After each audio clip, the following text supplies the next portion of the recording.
Palavra da Verdade, com Hernandes Dias Lopes. E eu quero partilhar com vocês o texto de Romanos, capítulo 8. Abra comigo, por gentileza. Romanos, capítulo 8, versos 26 a 30. Romanos 8, 26 a 30.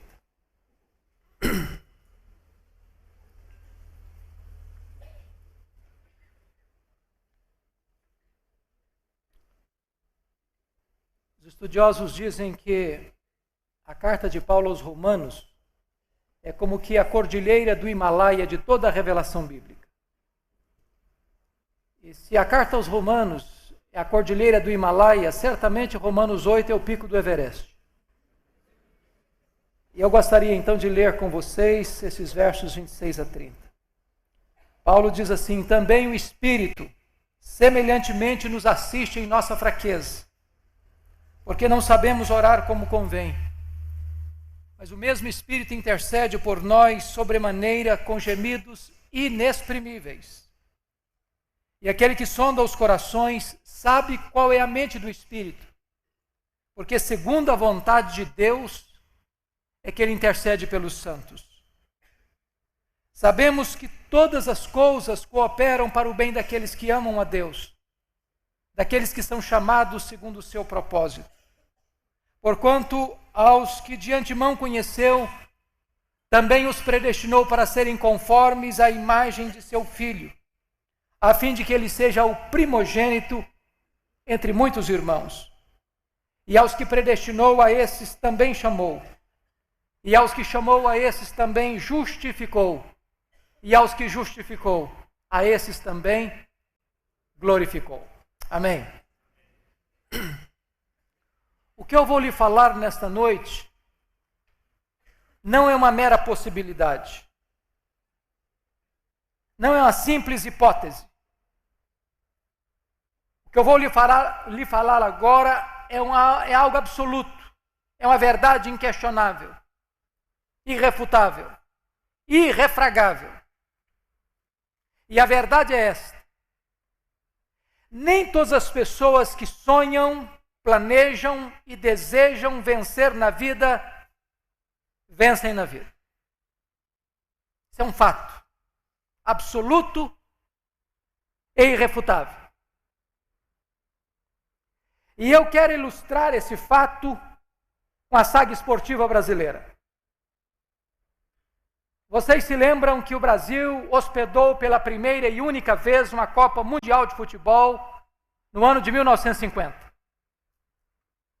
E naquela época a imprensa internacional apontava o Brasil como forte candidato a sagrar-se campeão do mundo.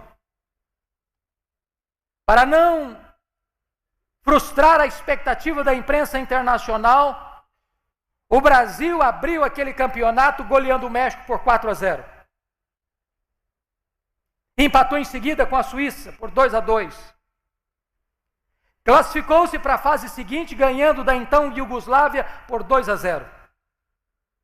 A partir daí o Brasil tornou-se um grande fenômeno do futebol mundial, porque ele vai para a semifinal e goleou a Espanha por 6-1. Vai para o penúltimo jogo e goleou a Suécia por 7-1. E no dia 16 de julho de 1950, o Brasil entrou no maior estádio do mundo, o Maracanã, com 199 mil torcedores, dependendo apenas de um empate contra o Uruguai para sagrar-se campeão do mundo. Em toda a nação brasileira havia uma certeza inabalável de que o Brasil seria campeão. Nas praças, nas ruas, as bandeiras eram desfraldadas e o povo cantava e festejava antecipadamente com a convicção de que a vitória era certa e segura. O Brasil entrou em campo e fez 1-0 no primeiro tempo.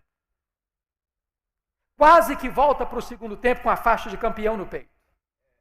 Era a certeza inabalável de que a vitória estava garantida. O segundo tempo começa e o Uruguai empata o jogo. Mas o Brasil ainda era campeão do mundo. Porém, antes da partida encerrar, o Uruguai fez 2-1. Maracanã cobriu-se de silêncio. E a nação brasileira de lágrimas. E a expectativa de vitória transformou-se em derrota amarga e fatídica. Eu quero dizer para você nesta noite, entretanto, que este não é o destino do povo de Deus.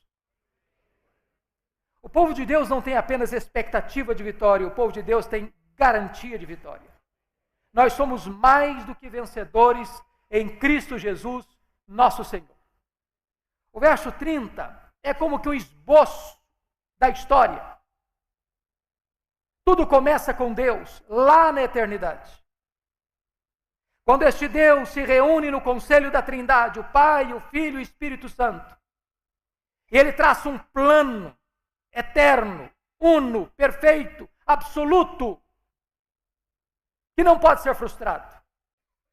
E neste plano eterno, Deus colocou o coração dele em você e em mim, antes de nós existirmos. Ele nos predestinou. Ele nos amou. Mas o verso 30 termina dizendo que este Deus que nos predestinou, nos chamou e nos justificou, é também o Deus que nos glorificou. E você sabe que a glorificação dar-se-á no tempo do fim, na segunda volta de Jesus. Quando a história fechará suas cortinas e se abrirá novas para a eternidade.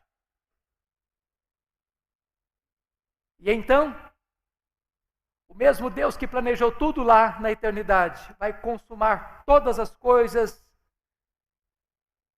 na abertura desta eternidade, quando a história fechar as suas cortinas.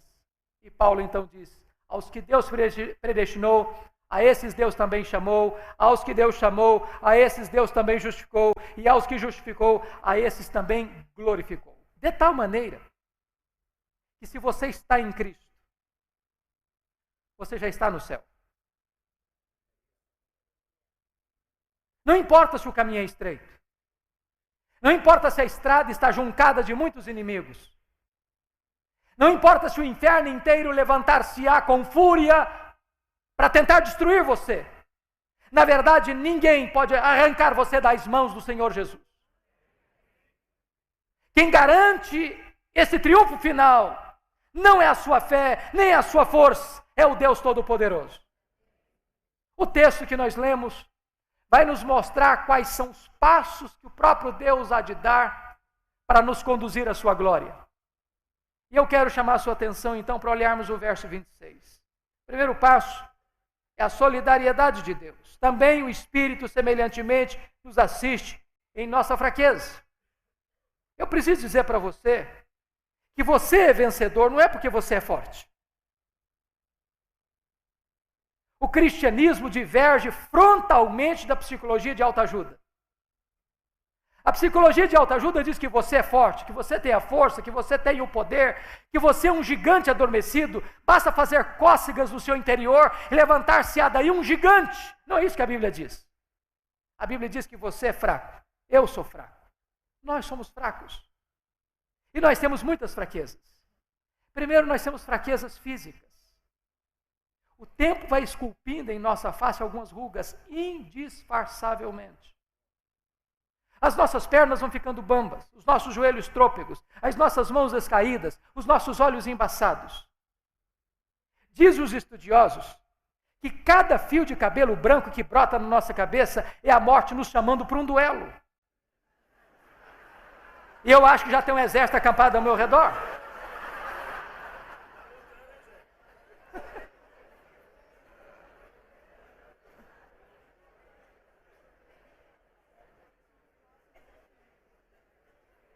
Nós temos fraquezas emocionais.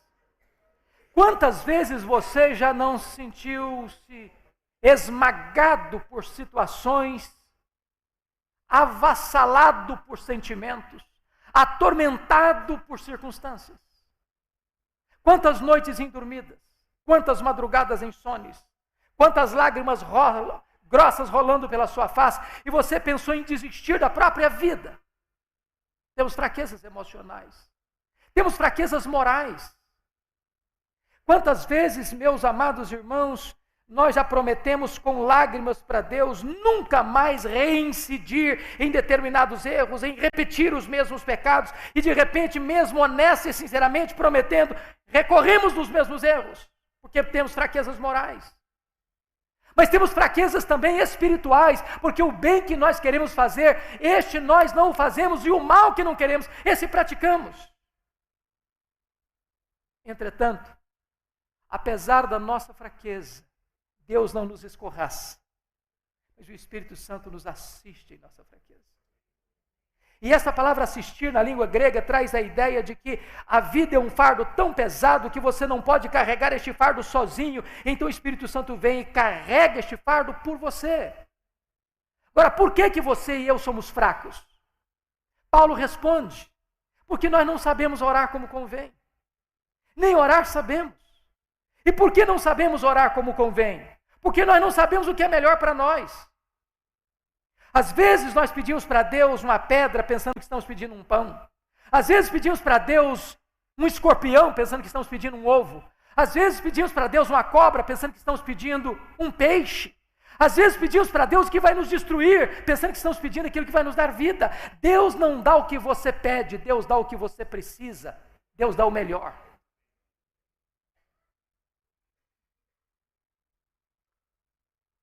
Agora preste atenção.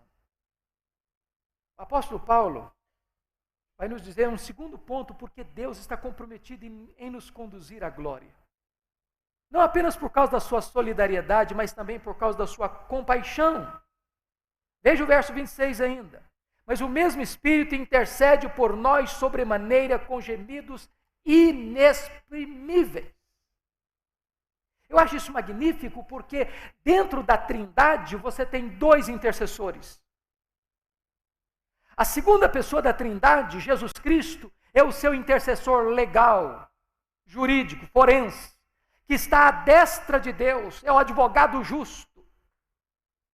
Toda vez que chega uma acusação contra você diante do tribunal de Deus, Jesus Cristo se levanta como seu representante, fiador, advogado e diz: Pai, esta acusação contra ele ou contra ela não prospera, porque este pecado eu já levei sobre a cruz e eu já paguei este preço lá no Calvário.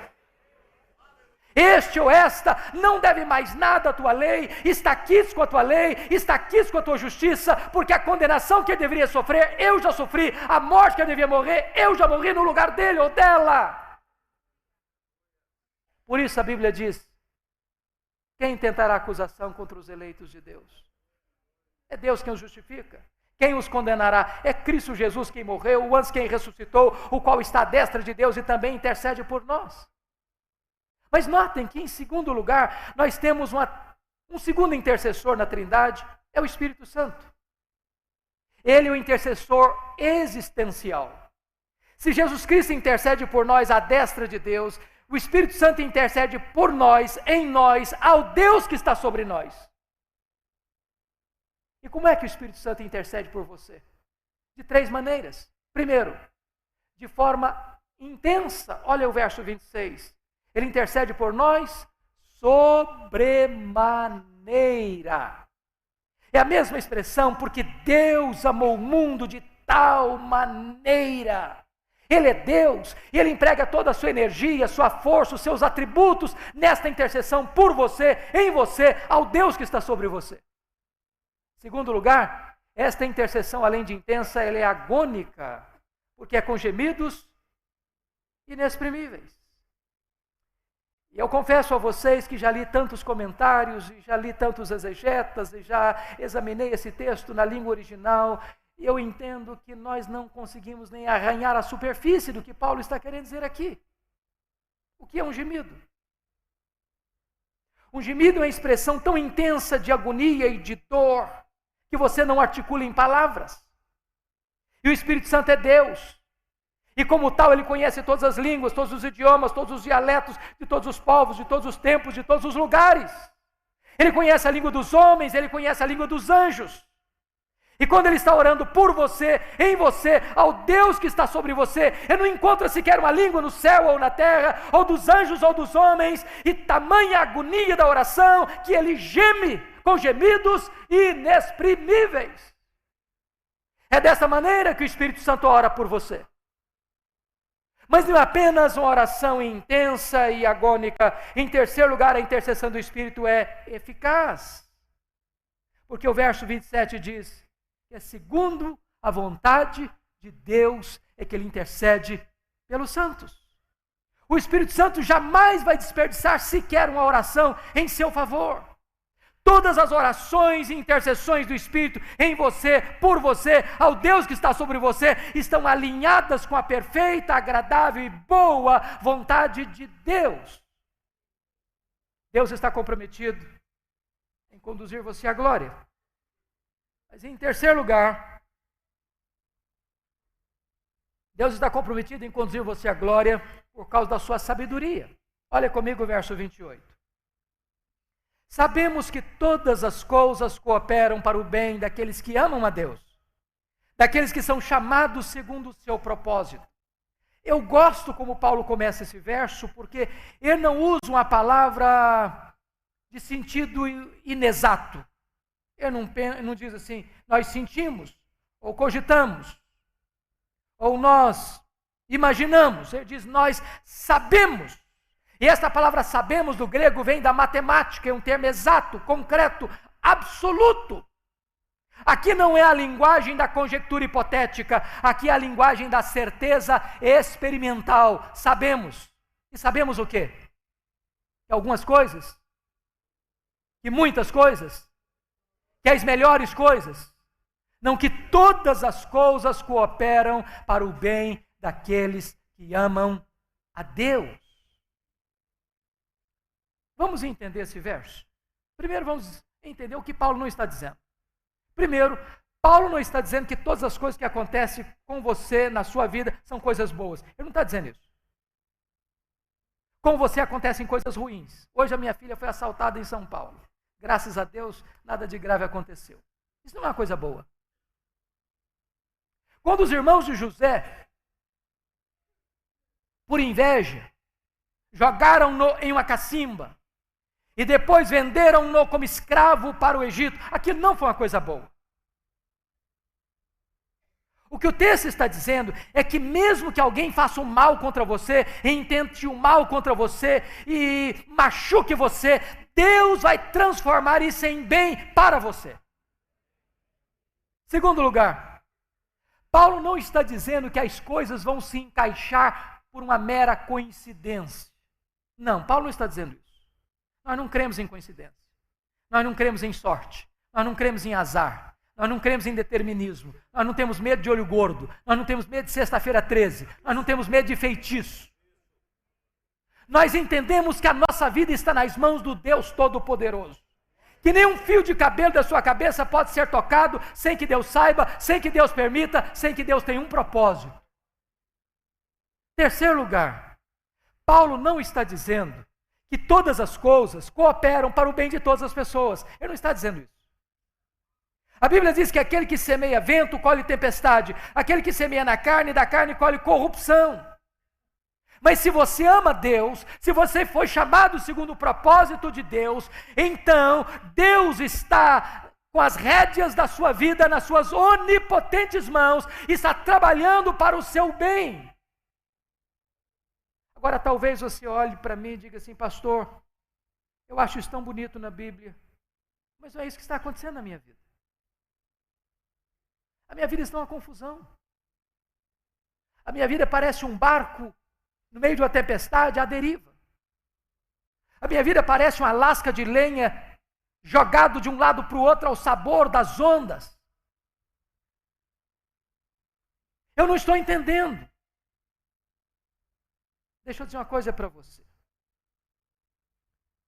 Se você não está entendendo o que Deus está fazendo agora com a sua vida, você pode entender Deus.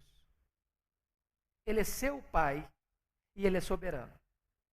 Ele tem tudo sob controle. E Ele ama você. E Ele tem um propósito maravilhoso na sua vida.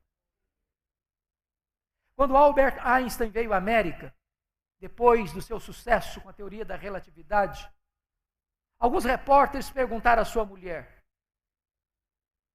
A senhora compreende a complexa teoria da relatividade pela qual seu marido é tão famoso no mundo? Ela respondeu: não, eu não compreendo a complexa teoria da relatividade pela qual meu marido é tão famoso no mundo, mas eu compreendo o meu marido. Se você não entende o que Deus está fazendo, você pode entender Deus. Ele é seu pai e ele ama você.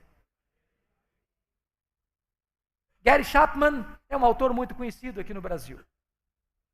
E ele conta uma experiência interessante da sua infância. Quando ele era criança, ele estava brincando aos pés da sua mãe e a sua mãe estava fazendo um bordado. E ele olhou o bordado da mãe de baixo para cima pelo avesso e disse: mamãe, que coisa feia é essa que o senhor está fazendo? Linhas soltas, não havia beleza, não havia harmonia, não havia propósito. E a mãe percebeu a confusão do filho, chamou, disse: filho, vem cá. Sentou o menino no colo, mostrou o bordado de cima para baixo, pelo lado direito, e o menino ficou encantado. Havia beleza, havia harmonia, havia sentido, havia propósito. Talvez você está olhando para a sua vida hoje como um filho olhando o bordado da mãe pelo avesso. Mas um dia Deus vai sentar você no colo dele e vai mostrar a sua vida de cima para baixo. E você vai entender que sempre Deus esteve trabalhando para o seu bem.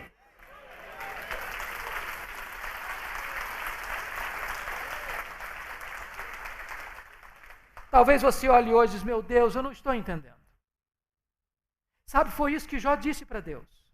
Quando Jó perdeu os seus bens, os seus filhos, a sua saúde, o apoio da sua mulher, o apoio dos seus amigos, ele ergueu aos céus 16 vezes a mesma pergunta: por que, meu Deus? Por que eu estou sofrendo? Por que a minha dor não cessa? Por que eu perdi os meus filhos? Por que eu não morri no ventre da minha mãe? Por que eu não morri ao nascer? Por que os seios da minha mãe não estavam murchos de leite para eu morrer de fome? Por que o Senhor não me mata de uma vez? A única resposta que Jó ouviu foi o silêncio de Deus. Ele levantou aos céus 34 vezes a sua queixa. A única resposta de Deus às suas queixas foi o silêncio total. Quando Deus resolveu falar, Deus não respondeu nenhuma das perguntas de Jó. Aliás, Deus fez 70 perguntas para Jó. E Deus perguntou para Jó: onde você estava, Jó, quando eu lançava os fundamentos da terra? Onde você estava quando eu cercava as águas do mar? Onde você estava quando eu espalhava as estrelas do firmamento? E Jó foi se encolhendo, se encolhendo, se encolhendo. E disse: agora, Deus, eu sei que tudo podes. Nenhum dos teus propósitos pode ser frustrado. Eu te conhecia só de ouvir falar, mas agora os meus olhos te veem e eu me abomino no pó e na cinza. O livro termina Deus restaurando a sorte de Jó, devolvendo em dobro o que ele tinha, restaura o seu casamento, restaura a sua saúde, restaura as suas amizades, lhe dá mais 10 filhos. Mas o livro não explica por que Jó sofreu.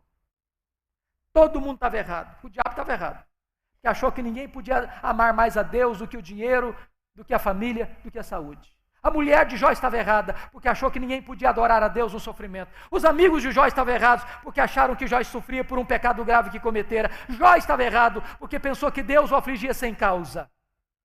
Eu vou lhe dizer uma coisa: o que Deus promete para você é restauração. Nem sempre Deus promete para você explicação.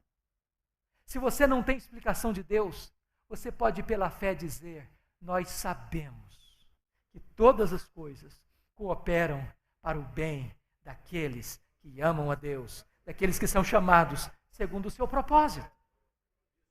Mas você pergunta: meu Deus, mas que bem é esse? É ser rico? É ter saúde? É ser famoso? É ter sucesso de acordo com a avaliação do mundo? Isso pode até vir a reboque. Mas o bem de que Paulo está falando está claramente definido no verso 29, quando ele diz: porquanto aos que de antemão conheceu, também os predestinou para serem conformes à imagem do seu Filho. Deus tem um projeto eterno na sua vida. E o projeto eterno de Deus na sua vida é esculpir em você a beleza de Jesus. É moldar e transformar você à imagem de Jesus. Deus não apenas quer levar você para a glória, Deus quer transformar você à imagem do Rei da Glória. Agora no verso 26, no verso 30, o apóstolo Paulo vai mostrar para nós como é que foi esse processo de Deus. Ele começa dizendo aos que predestinou, porque tudo começa com Deus, não podia começar conosco. Foi Deus quem nos amou primeiro. Não fomos nós quem escolhemos a Deus, disse Jesus, foi Ele quem nos escolheu. E graças a Deus por isso. Porque estávamos mortos nos nossos delitos e pecados, e nós jamais escolheríamos Deus, foi Ele quem nos escolheu. E agora Paulo diz, aos que Deus predestinou, a esses Deus também chamou. E você sabe que há dois chamados. Um chamado geral e um chamado específico. Um chamado externo e um chamado interno. Um chamado dirigido aos ouvidos e outro chamado dirigido ao coração. Jesus Cristo disse, muitos são chamados, mas poucos são escolhidos. Teve um dia que você ouviu a voz do bom pastor. E Jesus Cristo diz, as minhas ovelhas ouvem a minha voz e me seguem. Você leu um folheto, você leu um texto da Bíblia, você escutou um sermão, você ouviu um hino, você leu um livro, um amigo lhe testemunhou da graça e o seu coração foi aberto e os seus olhos foram abertos e as disposições íntimas da sua alma foram tocadas e Deus abriu o seu entendimento para o Evangelho. Você foi chamado eficazmente e Deus chama. E chama irresistivelmente, chama na rua, chama no hospital, chama no campo de futebol, chama no barzinho da esquina, chama na boate, chama na igreja, chama neste auditório, e Ele chama, e as ovelhas ouvem a sua voz. Um dia eu estava na igreja, no gabinete pastoral, era uma segunda-feira, quando entra um senhor dos seus 33 anos, e diz, pastor, eu estive ontem à noite aqui na igreja, no domingo, falei, que bom que o senhor veio. Ele disse, mas eu não vim participar do culto. Eu perguntei, o senhor veio fazer o quê então? Ele me respondeu, eu era um traficante, um assaltante. E eu vim aqui ontem à noite para roubar um carro, para pagar uma dívida. E eu disse, o que aconteceu com você? Ele disse, pastor, eu estava olhando no pátio qual carro era mais fácil roubar e levar, quando de repente eu escutei uma música do coral. E do jeito que eu estava com o meu 38 na cintura, eu entrei.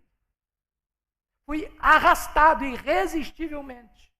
E quando eu entrei no templo, uma força maior do que a minha me tomou. E eu me senti desarticulado. E eu me senti tocado. E o meu coração foi impactado. E os meus olhos se arrebentaram em lágrimas.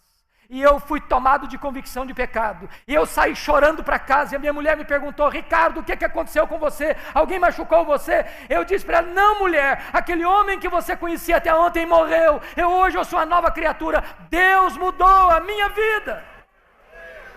Deus chama e chama irresistivelmente. Quando eu cheguei no seminário em Campinas, nos idos de 78, uma missionária americana fez amizade comigo e me disse, eu vou levar você à escola de cadetes de Campinas. E eu que vinha da roça, uma cidadezinha muito pequena, fiquei encantado com a beleza daquela escola.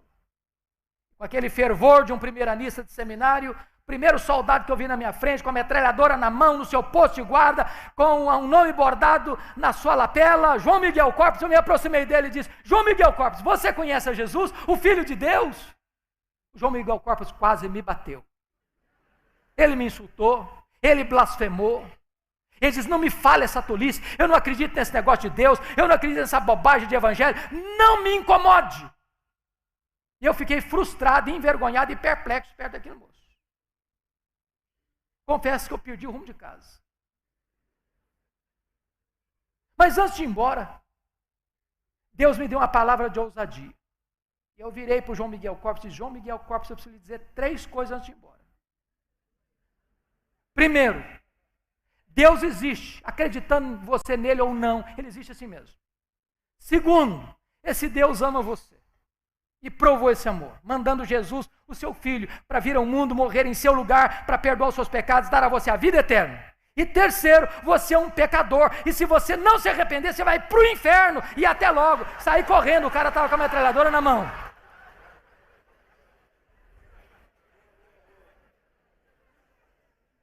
O que eu jamais podia esperar, é que a missionária voltasse ao seminário no dia seguinte. E ela disse, pastor Hernandes, você precisa da minha casa agora. Eu falei, o que aconteceu? O João Miguel Corpus está lá em casa e quer te ver. Aí eu fiquei mais preocupado ainda. Pensei, será que ele ficou ofendido com a minha abordagem?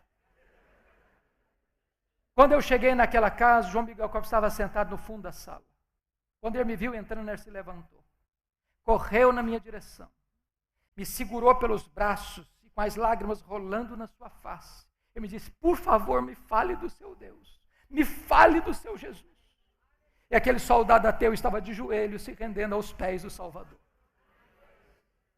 Eu acompanhei o João Miguel Corpos no seminário. Foi batizado. Quando eu voltei no mês de julho, de férias, ele me ligou e disse, eu ganhei 3 colegas aqui da Escola de Cadeias para Jesus. Perdi o contato com o João Miguel Corpos depois do seminário, nunca mais o vi, nem ouvi falar dele. No congresso da CEPAL deste ano, eu estava aqui, referi-me a João Miguel Corpos. Um pastor me procurou ali no pátio e disse, você sabe qual o paradeiro de João Miguel Corpos? Eu disse, não, eu gostaria de saber. Eu falei, eu sei.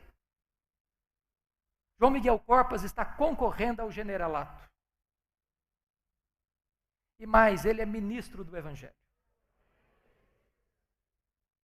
Na terça-feira eu cheguei em Campinas, na LPC, abri meu computador em e-mail de João Miguel Corpos. Ele disse, pastor Hernandes, eu quero dizer uma coisa para você.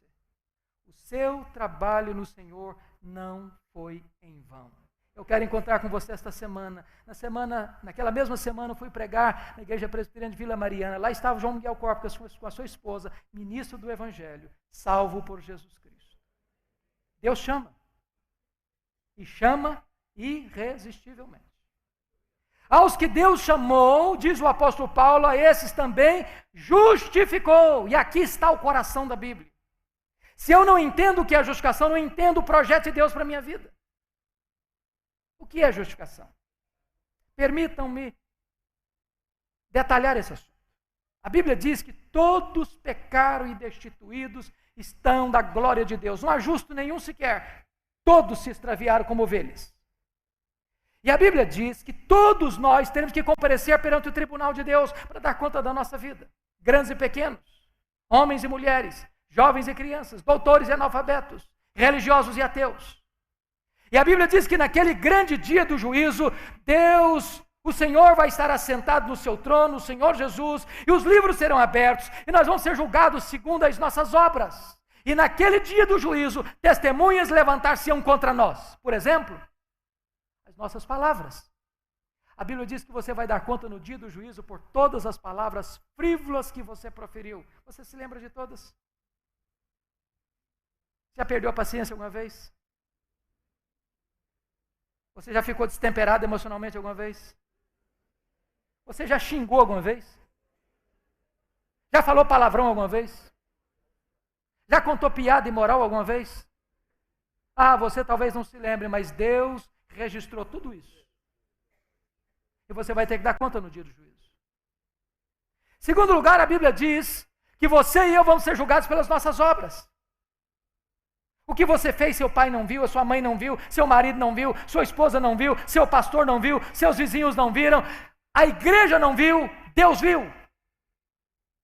Aquilo que você fez atrás das cortinas, nos bastidores, nas caladas da noite, Deus viu. Aquilo que você fez e o braço da lei não alcançou, Deus viu. Aquilo que você fez escondido vai ser proclamado aos eirados. Mas a Bíblia diz que Deus vai julgar a cada um pelas suas omissões. Diz lá Mateus 25, 31 a 46, que quando o Senhor vier na sua glória, Ele vai se assentar no seu trono e Ele vai julgar as nações, vai colocar uns à sua esquerda, outros à sua direita, e vai dizer aos que estiverem à sua esquerda, apartai-vos de mim, malditos, preparado para o fogo eterno, preparado para o diabo e seus anjos. E você vai perguntar, mas o que essas pessoas fizeram de tão horrível? Sabe o que fizeram? Nada. Só deixaram de fazer. Tive com fome, não me deste comer. Tive com sede, não me deste beber. Tive nu e não me vestiste. Tive doente, não foste ver-me. Tive preso e não me visitaste. Forasteiro e não me abrigaste. E eles vão perguntar, mas Senhor, quando te vimos assim? Todas as vezes que fizeste um desses pequeninos, a mim o fizeste. Todas as vezes que deixaste fazer, a mim deixaste fazer. Em outras palavras, você pode estar dentro da sua casa, não falando mal de ninguém, não fazendo mal para ninguém e cometendo um terrível pecado de omissão. Quem sabe que deve fazer o bem e não faz, nisso está pecando. Mas o que é mais grave é que a Bíblia diz que no dia do juízo Deus vai julgar o segredo do coração dos homens. Deus vai julgar os nossos desejos e pensamentos. O tribunal de Deus tem competência para julgar foro íntimo. É por isso que quando Paulo, em Romanos 7, chegou ao 10º mandamento da lei de Deus, ele entrou em desespero, ele reconheceu que era pecador. Sabe por quê? Porque os 9 primeiros mandamentos da lei de Deus são mandamentos objetivos que qualquer tribunal da terra legisla e julga. Mas o 10º mandamento é subjetivo. É foro íntimo. Não terás outros deuses, não farás para ti mais escultura, não tomarás o nome do Senhor teu Deus em vão, guarda o dia do Senhor, honra teu pai e tua mãe, não matarás, não adulterarás, não furtarás, não dirás falso testemunho. Qualquer tribunal da terra legisla e julga, mas não cobiçarás. 10º mandamento é subjetivo. Só Deus conhece, só Deus vê. Você pode ter uma auréola de santidade na cabeça e um coração podre. Quem pode escapar deste filtro, deste pente fino do tribunal de Deus? Segundo os psicólogos, passam pela sua e pela minha cabeça 10.000 pensamentos por dia. Quantos deles nós teríamos vergonha, só na semana que está se findando, de projetar aqui nessa parede? Talvez você possa dizer assim, bom, mas eu vim para um congresso para dar uma aliviada na minha cabeça, esse pastor começa a falar de pecado, é dose para elefante um negócio desse?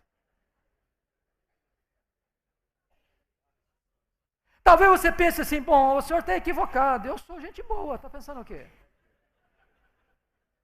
Sou um bom marido, sou uma boa esposa, sou um bom crente, sou um bom pastor, sou um bom empresário, sou um bom patrão, sou um bom empregado. Eu acho que Deus está muito feliz de me ter na igreja dele. Deixa eu dizer uma coisa para você. Você é muito mais pecador do que você imagina. Muito mais. Deixa eu ilustrar isso. Vamos imaginar que você seja muito acima da média, mas muito acima da média. Vamos imaginar que durante um dia inteiro você não peque nem uma vez por palavras. Durante um dia inteiro você não peque nem uma vez por obras. Durante um dia inteiro você não peque nem uma vez por omissão. Durante um dia inteiro, dos 10.000 pensamentos, você tem 9.997 pensamentos bons. Só 3 pecaminosos. Você já seria quase um anjo ambulante. Mas se você tiver 3 pecados por dia, no final de um mês você terá 90 pecados. No final de um ano você terá 1.080 pecados. Vamos arredondar para 1.000? Se eu tivesse só 3 pecados por dia, eu estaria com 53.000 pecados. Eu pergunto a você, imagine a cena de um réu assentado na cadeira no dia do seu julgamento e o promotor, o advogado de acusação, provar pelos autos do processo que aquele réu cometeu 53.000 violações da lei. É uma causa indefensável. Mas nos tribunais da terra se suborna juiz, se compra testemunhas, mas quem pode subornar o supremo juiz de vivos e de mortos? Quem pode corromper o tribunal de Deus? Mas deixa eu lhe dizer, você não precisa ter 53.000 pecados para não entrar no céu, não. Se você tiver um pecado só, você não pode entrar no céu. Você sabia disso? Você sabia que só a gente perfeita entra no céu? Só a gente perfeita entra no céu. A Bíblia diz que se entrar pecado no céu, o céu não é céu mais. Nada contaminado vai entrar lá. Talvez você possa até dizer, pastor, mas eu não concordo com essa ideia, não. Eu faço tanta coisa boa. Deixa eu dizer uma coisa para você. Você pode até fazer coisa boa, eu acredito nisso. Só que você não consegue atender à exigência absoluta de perfeição. Sabe por quê? A Bíblia diz assim, se você guardar toda a lei e tropeçar num único ponto, você é culpado da lei inteira. Maldito é aquele que não perseverar em toda a obra da lei para cumprir. Vamos ilustrar isso. Imagine que você chegasse na sua casa para fazer um grande omelete para a família inteira. Pega 10 ovos na geladeira. Bota uma grande frigideira no fogo. Quebra o primeiro, o segundo, o terceiro, o quarto, o quinto, o sexto, o sétimo, o oitavo, o nono, a gema vermelhinha. Quebra o 10º, o ovo estava podre. Pergunta a você, quanto omelete você estragou? Mas só tinha um ovo estragado. Só que você comprometeu o padrão da perfeição. Se você comete um pecado, você não atende mais à demanda da perfeição. Aí você pode estar pensando, pastor, se o negócio é desse jeito, então eu estou frito. É isso mesmo, você está frito. Não há chance, não há esperança, não há saída para você. Você não pode ser salvo pelas suas obras, pela sua religião, pela sua igreja, pelo seu pastor, pelo seu missionário. Você não pode ser salvo pelas suas virtudes, pelos seus méritos. Não pode. Mas eu tenho uma boa notícia para você. Uma boa notícia para você. Aquilo que você não pode fazer, Deus fez por você. Deus mandou Jesus Cristo, seu Filho, como seu representante, como seu fiador, como seu substituto. E quando Jesus estava lá na cruz, a Bíblia diz que Deus pegou todas as suas transgressões e lançou todas elas sobre o seu Filho. Naquele momento não havia beleza nele. Naquele momento ele foi enfermado. Naquele momento ele foi traspassado pelas as nossas iniquidades e moído pelos nossos pecados. O sol escondeu o rosto dele. O Pai não pôde atendê-lo. Ele foi feito pecado, ele foi feito maldição por nós. Mas quando o inferno pensava que estava tendo grande vitória sobre ele, Jesus lá na cruz, esmaga a cabeça da serpente, triunfa sobre os principados e potestades, e pega esse escrito de dívida que era contra nós, e o rasga, e o anula, e o encrava na cruz, e dá um grito, tetelestai, está consumado. Aquele que crê em mim não deve mais nada.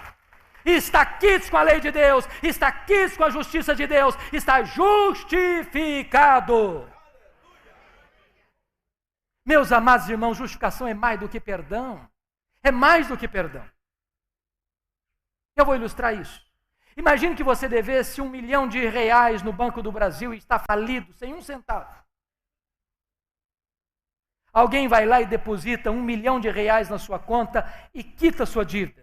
Você foi perdoado da dívida porque alguém pagou a sua dívida. Está livre da dívida, mas se você estava falido, continua falido. Isso é perdão. Justificação é mais do que isso.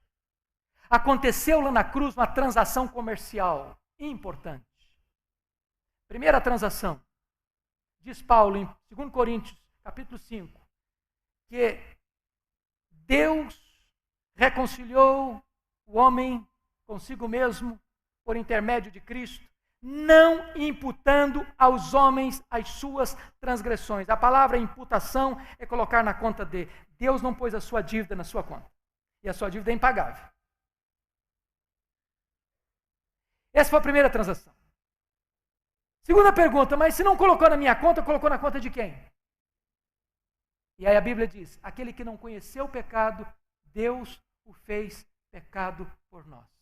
Então Deus colocou a minha dívida na conta de Jesus. E o que Jesus fez com a minha dívida? Lá na cruz, ele pegou esse escrito de dívida que era contra mim, rasgou, anulou, pagou com seu sangue e disse, está pago, está justificado, tetelestai, está consumado. Terceira transação. A Bíblia diz que aquele que não conheceu o pecado, Deus o fez pecado por nós, para que nele nós fôssemos feitos justiça de Deus. Imagine comigo a seguinte cena. Deus vai agora lá na sua ficha no tribunal do céu. Está escrito lá assim, não deve mais nada. Está quites com a minha justiça. E Deus faz mais uma coisa. Deus faz um DOC na sua conta. Deposita na sua conta toda a infinita e perfeita justiça de Cristo. Quando Deus olha para você, é como se Ele visse, e é isso que acontece, toda a justiça de Cristo cobrindo você, como o ouro cobriu a madeira de acácia do tabernáculo. Deus não vê mais o seu pecado. Deus vê a justiça de Jesus em você. Isso é justificação. É por isso que Paulo não podia terminar de outra maneira. Os que Deus justificou, a esses também Deus glorificou. Embora a glorificação é um fato futuro, na mente de Deus e nos decretos de Deus, já é um fato consumado. Já aconteceu. Por isso, nada nem ninguém pode arrancar você dos braços de Jesus. Paulo então termina esse texto, e eu termino também, fazendo 5 perguntas retóricas. Se Deus é por nós, quem será contra nós? Lembre que Paulo não está perguntando quem é contra nós, porque se Paulo fizesse essa pergunta, o inferno todo se levantaria. Está dizendo o seguinte: se Deus está do seu lado, você é a maioria absoluta. Você é mais do que vencedor. Segunda pergunta: aquele que não poupou o seu próprio filho, antes por todos nós o entregou, porventura não nos dará graciosamente com ele todas as coisas? Se Deus já deu o maior, que é o seu filho, você acha que Deus vai largar você no meio do caminho agora? Você acha que Deus vai abandonar você agora ao seu próprio destino? Não, Deus há de completar a obra que começou a fazer em você. Terceiro, quem tentará acusação contra os eleitos de Deus? É Deus que os justifica. Não prospera mais acusação contra você diante do tribunal de Deus, porque o próprio Deus está dizendo: você está quites com a minha lei e com a minha justiça, não por causa da sua justiça própria, mas por causa da justiça de Jesus colocada na sua conta. Quarta pergunta: quem os condenará? É Cristo Jesus quem morreu, o antes quem ressuscitou, o qual está à destra de Deus e também intercede por nós. É impossível prosperar acusação contra nós, porque Jesus Cristo foi o nosso fiador, representante, advogado e substituto. Ele não morreu apenas para possibilitar a sua salvação, ele morreu em seu lugar vicariamente. Finalmente, a pergunta existencial: quem nos separará do amor de Deus que está em Cristo Jesus? Será tribulação? Angústia? Nudez? Perigo? Espada? Por meio de todas as coisas, somos mais do que vencedores em Cristo Jesus. Eu estou muito certo de que nem a morte, nem a vida, nem anjos, nem principados, nem poderes, nem altura, nem profundidade, nem qualquer outra criatura poderá nos separar do amor de Deus que está em Cristo Jesus, nosso Senhor. Louvado seja Deus. E eu quero concluir fazendo uma simples e objetiva aplicação. Primeiro, se você veio para este congresso e ainda você não recebeu esta tão grande salvação, renda-se ao Filho de Deus nesta noite. Hoje é um tempo oportuno. Hoje é dia de salvação. Se você já entregou o seu coração para Jesus e já o confessa como Senhor da sua vida, então agradeça a este Deus por tão grande salvação. Que Ele nos abençoe. Amém.